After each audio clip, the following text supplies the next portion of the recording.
Natalie will receive her BA today with highest honors in Plan II and Women and Gender Studies. Natalie, the podium is yours.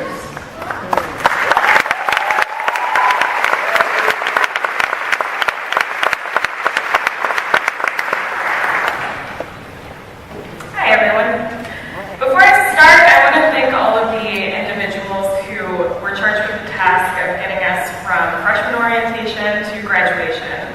I speak on behalf of my peers whenever I say that the Plan II staff, professors, and administration deserve all of the applause that we have to give.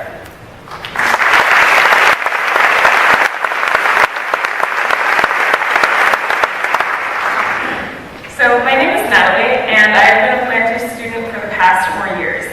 You have probably deduced as much given that I am wearing this flattering $60 garment made from recycled plastic bottles. But I still feel compelled to introduce myself because many of us do not know each other. I never served on the Plan II Student Association. I never acted in a Broadway play. And I did attend a few Voltaire's coffees, but I never finished the books, and I only pretended to know what I was talking about. So I was truly honored when Dr. Wetlaufer asked me to be the student commencement speaker for the class of 2013. But I was also truly intimidated by the idea of being a student representative for this class.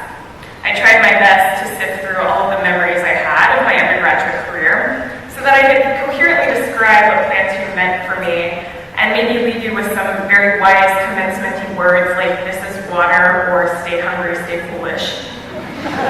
So many unforgettable experiences came to mind. Meeting 2 Pulitzer fiction finalists, going to the HRC to look at Bronte Juvenilia during my Women Writers TC, and seeing Sam Weevil in a skin-tight leotard during the Mr. Plan II pageant.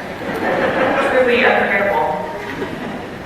Out of all these memories, I decided to speak of 3 of my most formative Plan II experiences that I think we can all share in some capacity. The first of these experiences is between myself and a Plan II freshman. I was a consultant at the Undergraduate Writing Center for a couple of years, and once I consulted with the first year on her world literature paper. Whenever I introduced myself, I mentioned that I also was a Plan II student, and suddenly she got very nervous and embarrassed.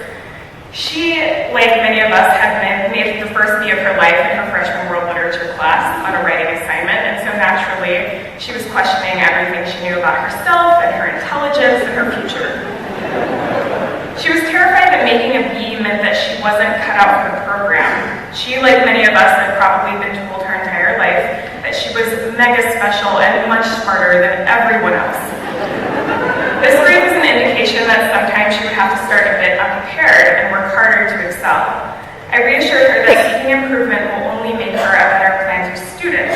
And although she seemed comforted, she still asked me to not report her to Jennifer Scalora for the Plan II academic police.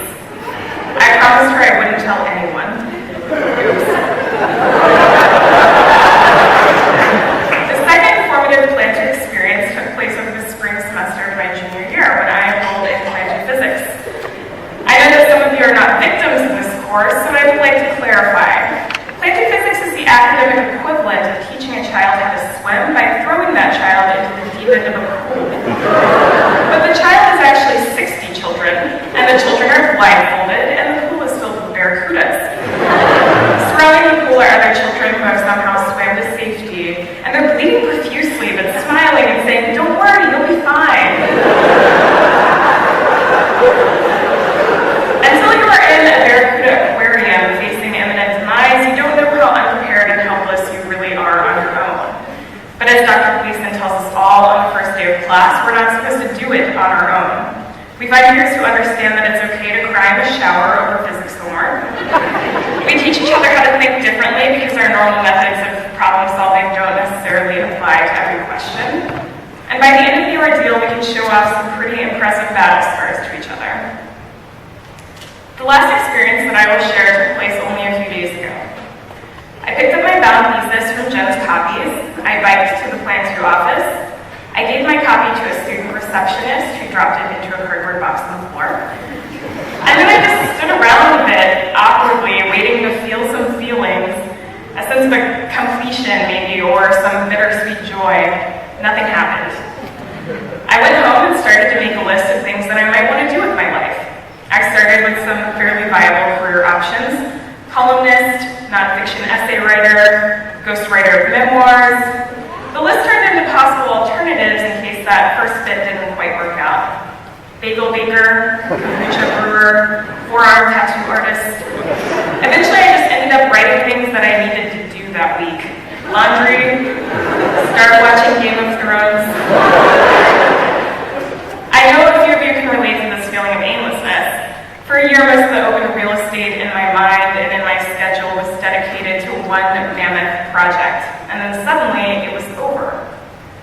One common thread runs through all of these experiences. For each of the challenges that we face in Plan II, we are never completely prepared. In fact, we are often woefully unprepared.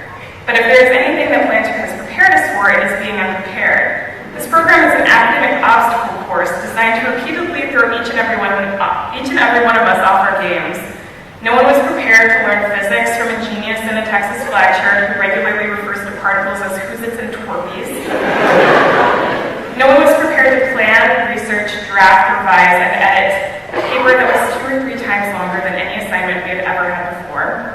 And I am sure that this morning many of us did not feel prepared to wake up early, put on this ridiculous hat, and get a diploma. Or a letter from the dean, as it is. But unpreparedness affords us opportunity, and dealing with unpreparedness is one of the most important skills that we can have in this historical moment. Our years in Plan II have been an exercise in learning how to live outside of the confining scripts of our expectations. Our unpreparedness has not left us unqualified, unequipped, or inexperienced. Rather, it has forced us to screw up so that we can learn from our failures. It has encouraged us to find a community of peers we can trust. Although we try, we cannot anticipate the personal, political, technological, and societal transformations that we will encounter in our lifetimes.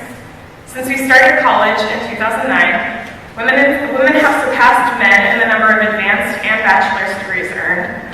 The Arab Spring has fundamentally reorganized the governance in over half a dozen nations, and our grandparents made Facebook accounts. If you don't feel at least a little terrified, anxious, and unready, you are delusional. But I encourage you to claim ownership over your unpreparedness. If we approach unpreparedness with open-mindedness, uncertainty will teach us to be adventurous yet cautious. A hazy, indeterminate idea of the future gives you the freedom to wander around haphazardly until you fall ass backwards into a place you've always wanted to be. Congratulations, Plan II Class of 2013.